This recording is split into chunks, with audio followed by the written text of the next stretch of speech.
फुलवानी गे सोना हनिसु कबार गे जाई थही कटावा पासार गे हमर का दोष हलऊ बोले गे जनुआ तैयो तू देनी बिसार गे फुलवानी गे सोना हनिसु कबार गे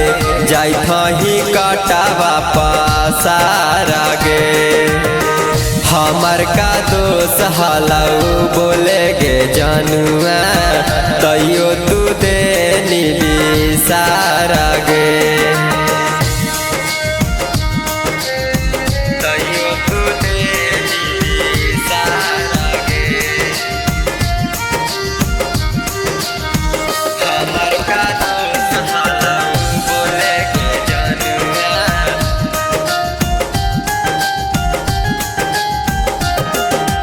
जाए से पहिले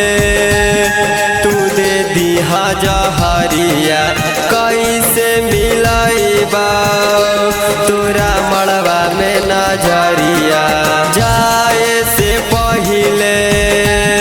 तू दे दिहा जहरिया कैसे मिलाइबा तोरा मड़वा में नजरिया कुहू की रोबौ नैहर के यारा बागे डोलिया में ले जैतौ भातार गे हमर का दोष हलऊ बोले गे जनुआ तैयो तू देनी बिसार गे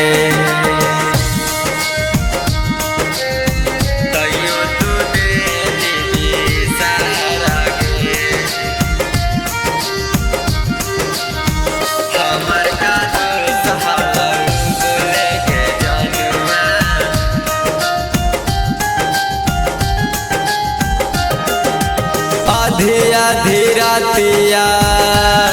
में करहनी फोनमा आज काहे तू हो बदल गेनी गे सोनामा आधी रातिया में करहनी फोनमा आज काहे तू हो